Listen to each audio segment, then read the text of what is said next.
Okay, so alright, what's up mga ka-jegs? So mapapasin ninyo, ako po ay nandito sa aking harap ng laptop. Siyempre obvious naman, no? Kita nyo, puro pangalan ko yung nandyan dyan, pangalan ng shop. Ngayon, bakit tayo nandito sa harap ng laptop? Ito po kasi ay meron tayong gagawing isang motor na tanging ito lang ang makakaresolba sa mga ganitong klase na motor. Kasi ito po ay hindi nadidelete sa MST or sa mga diagnostic tool, no? Ngayon, open natin tong, ayan. Okay, open natin. So ito po, itong software na to, ginagamit din namin pang remap sa mga NMAX, yan. NMAX version 2 sa V1 wala po. So ito yung gagamitin nating hardware.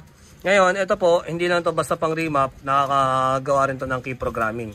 So, ibig sabihin, maraming silbi itong toolkit na to mga ka-jegs. Pero, hindi yan ang purpose natin kung bakit natin binuksan to. Hindi tayo magre-remap or magre-reconfig mga ka-jegs. So, ito kasi, na-vlog ko na to before.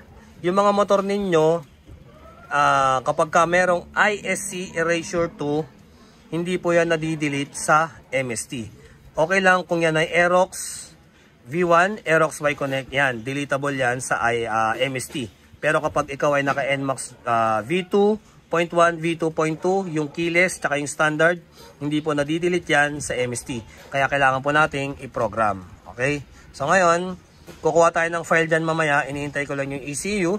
At the same time, itong video na to ay para na rin sa tutorial, no? Sa mga hindi pa marunong mag-program or mag-ano ng ISC Erasure 2. Bakit nga ba nagsisimula yung ISC Erasure 2 na yan? Dahil sa maling process, no, ng paglilinis ng throttle body. Na-vlog ko na to. Tulad ng sinabi ko kanina, na-vlog ko na to before. Matagal na. Last year pa ata. 2022 or 2023. Hindi ko maalala pero i-recall nyo na lang, hanapin nyo na lang kung paano maiwasan yung ISC Erasure 2. Kasi hindi tayo pwede mag-throttle body nang hindi pinoprogram ang isang ECU kapag meron itong ISC Erasure 2. Matik yan, magiging abnormal ang inyong idle. Hindi nyo pwedeng ibaba yung TPS voltage na maging 0.62, 61, 59 pababa. Hindi po pwede para makuha nyo yung idle na 1516 or 1415.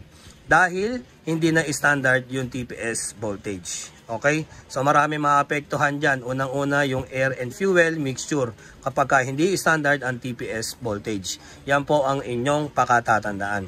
Kaya every time na tayo magpapa-PMS, lagi natin chinecheck yan dito. Unang-una, check natin kung merong ISC Erasure 2. Okay?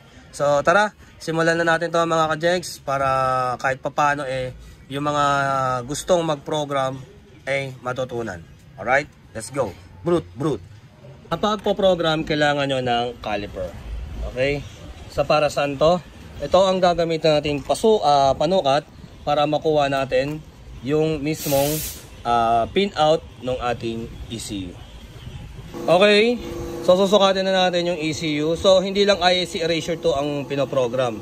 Minsan kahit hindi naka-ISC Erasure 2, ISC Erasure 1 lang or 0, nagloloko yung minor. Pagka ganon, kahit anong calibrate ang gawin mo, kahit magpalit ka ng ISC spring, kahit standard yung TPS voltage, hindi pa rin maitama yung minor. Kailangan yung i-program yung ECU, no? So yung iba ang tawag is reflash. Wala namang problema yun kung anong klaseng tawag. So dito kasi ang tawag ko is program. Okay? So kapag ganyan ang motor ninyo, dalhin nyo na dito yan. Brute-brutin na natin. Let's go. So ngayon, punta tayo dito sa 21, okay? In 21, pag ganitong side, gaganyan na natin. Yan. So nakita nyo, may guhit, di ba? May guhit siya. And then, 60. 21 and 60. Tayo dito sa 60, okay? Tapos, patayo naman. Yan, patayo naman, ganyan. Sagad dito. Okay? Guhit nyo lang, ganyan, para meron kayong guide. Tapos, magpipin out na tayo. And then, ang code ng ECU is B6H02. Okay? So, hanapin natin B6H02. Kuha tayo dito ng program natin. I-config, Yamaha files, NMAX NAND. Okay, hindi dito sa kabila. Standard B6H02, ayan. So kuha tayo rito. Ito. Ayan, pwede na yan. Okay? And then, pin out. So, yung ginuhit natin kanina, tutusok lang natin sa gitna. Pag natusok mo na sa gitna, pipindutin natin yung F6. Ngayon, yung sinukat natin, dito nyo tutusok yung ating karayom. And then, pipindutin natin F6. Okay? Pagkapindot ng F6, nag-error, ibig sabihin, hindi nyo na kuha yung tamang pin out. No? So, uulitin nyo yan. Babaguhin nyo, hanapin nyo. Kapakapain nyo lang ganyan. Tapos, F6 ulit. Yan, F6. Okay, so nakuha na natin yung pin out. Register ready. After ng F6, pipindutin naman natin F2. And then, nagra-right flush na siya. After nito, meron pang isa. No? So, 100%, hintayin natin. And then, susunod natin yung D-flush naman. Okay? So, keyless to. Ayan, P-flush. Pagka, standard to, P-flush. Kapag may keyless, dalawa po yan papaganahin nyo. So, dahil standard, itong ating pinoprogram, kaya P-flush lang tayo. Pangalawa na tayo mga ka-jegs. Ayan na, makikita ninyo. Verify P-flush na siya. So pag naka 100% na yan, ibig sabihin all goods na. Alright? Medyo kailangan lang relax yung kamay ninyo para hindi kayo nangangawit. Kasi pag yan ay natanggal at na-interrupt yung ating pagpaprogram, balik kayo sa 0.